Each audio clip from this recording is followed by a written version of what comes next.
ole long leng channel la lo lom la vek chuwa ka channel te mi lo en sak thina wa thin lung tong lom thu ka se ma sa ni sela ti chu hei voin nia pathian ni ya Sunday school khom pu ka nei dona hela han tabung Presbyterian pastor quarter oma sola sonin ko fa pal bian won oma ti chu hei hela hianin zodin Presbyterian pe ki nom boka ti chu tuna aron lang zuai kha motora pika pai phur tha te kha baptist lam pangan nia anni po khan tuna hanin ken ti khom puan nei ve me ka tabung lama khom pu kan nei ruala ni hela hianin tabung zodin Presbyterian pe ki chung ta khom pu kan pangdon ania hela ma dewa hian khong te po kal tan nang nak loma la kira in ti siang na thil hla te chang te chan en chosel tu ranga yang lan tholom khon no dinga ala ma de boka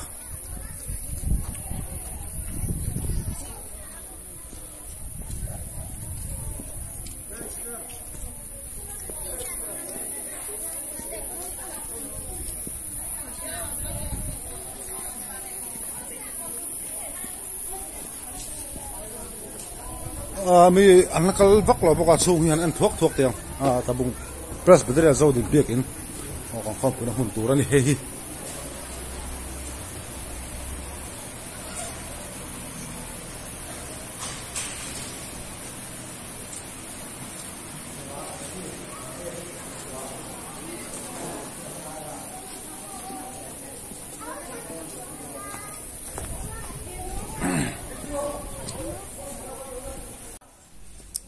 ti hianin biakin nung lampang te an an phei tai da in khom an la tan chia lo boka tu tu ma hian hei Sunday school ai ti siak dor ania ti hian be ngan thleng to tin ai ti sia ra te po kan cover to ra ngai tai la ama ro chu tong nu lung khan nom don wa chu wang chuanin ingma comment lem lo in ti khan video kan cover top dor ani chu lo en tu te pon en ta mi thiam sak do nia ti chuan he man chok kalama hianin thing pui bo sai tu te le fa tu te oma hei chon lo eme ka chu wa chon che lai ro ka tirang lo nga ti khan za en tran chonga video te bul tanga top thlangin mi lo thlir sak chho do nia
kan lo thang toy ma te amani o in he so thang riau maya in discipline po tha din tek ero ka chu angai le chi lo re ya in sengona ding ding lo an ko ka ating lo tu chen chen ha ding thot ba ya a sa ve ke ka chu ni ma ka pa em lo tu ra ta ko han lai la tu na chuan la in kan ki siak le ga te tiang hian kan in bodang labung malsuri borpan suri labung malsuri borpan suri so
ole tihanin inkom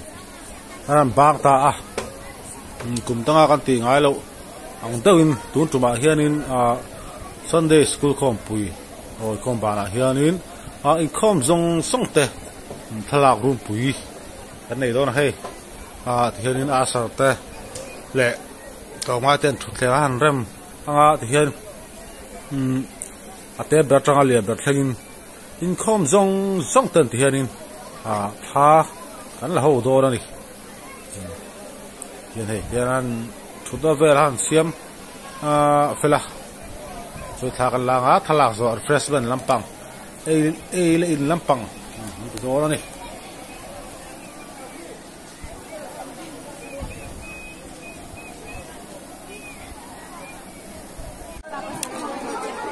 hian ai bua sai mup me he in khom ban vele refreshment poti main na pa ai ti ber main ti hian in khom zong song tan hian in tha kan la ro ni kum da kan ti ngai lo tu me tiam hian in khom zong song tan ho in thala ru pui kan nei do na ni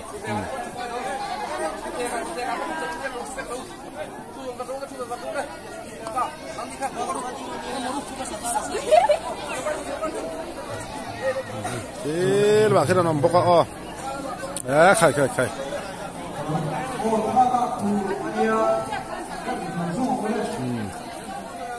in khom song thalak ru pui nei to ni wangin a boy thak ve de ulak ka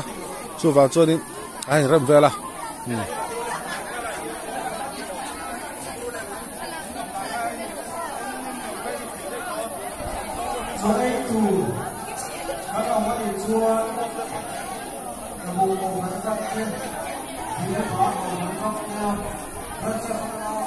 chon hung khom hi ta khata tran le tur aria tu na hianin so pakhata chan ve ni tian thalak zo lama hianin bek dung lama son ele in lam ti do ni thing pui la me ti tak mai zodin to han lamin palai te alo bo sai saka chu kan e do ni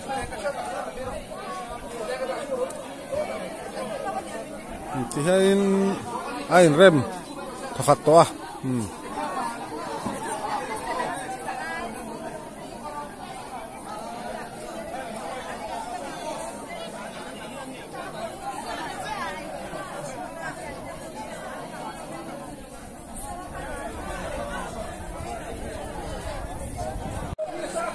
video kan tu to ka ke po kan telve nga thala ka son